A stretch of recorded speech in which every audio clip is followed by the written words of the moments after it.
The Nellie Burke Levister Elementary School has stood as a part of Aynor for more than 60 years. This building once separated the town and surrounding areas, but now the hope is that it will help bring a community together.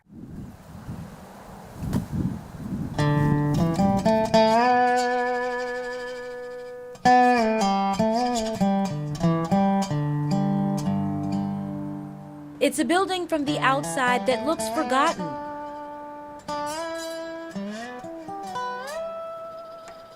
All right, yes, this is where we went in the morning. But inside holds a part of history many will never forget. Do you feel the memories coming back? Oh, of course I do. Diane Brown was one of the first people to ever step inside. I still can see what it was like. It brings back a lot of memories, lots of memories. These dark halls are filled with a mixture of painful and happy memories for the Aynor community back in a world that was black and white. We didn't have a bus to ride on. Black children didn't, and white kids did. The Annie Burke Levister School's peeling walls, missing windows, and broken floors all make up one of Horry County's last remaining symbols of segregation. Well, it's still my school, I'll say it like that. And the walls are dilapidated. The walls and the floors are deteriorated. But the bricks are still pretty, and you still can tell it was Levister. But the now abandoned school will no longer stand as a reminder. Safety issues are forcing the board to demolish this frame of history. Asbestos in the facility, maybe lead on the walls. These kind of things is overriding factor. A factor that will knock down the past and open the door for a more positive future.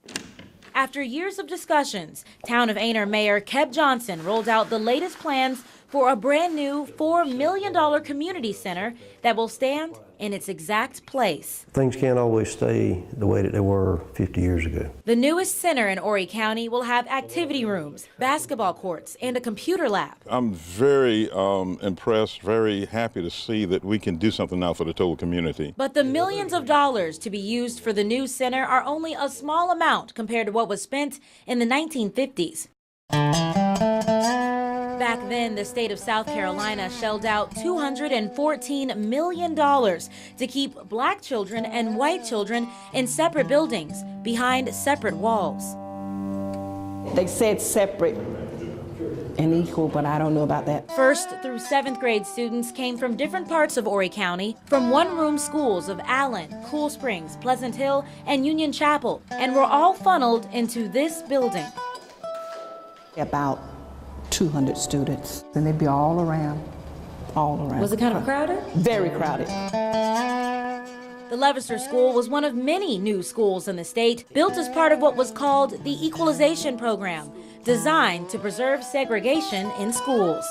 Diane Brown says it's something she and other black students tried not to think about. We were just glad to be out here. Very glad, compared to where you were.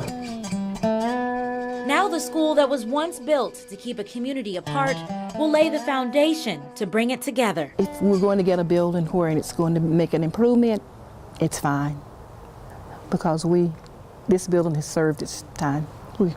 We need something different. The plans will be a first for the town, but Mayor Johnson says it's not meant to completely wipe away the traces of the old Levister School. You would actually see this is where you started or where we started. And then as you progress through the building and see some of the different things, some of the different technologies and stuff that we have to offer now, you can see that this is where we've come. Change with time, and that's what we're doing. Before this building can be torn down, the South Carolina Historical Society wants to do more research to make sure every piece of this school's history will be recorded. And those involved with the new community center project want to put a plaque in the new building so that everyone who uses it will remember and reflect on just how far this community has come. Reporting in Aynor, Alex Hawley, WMBF News.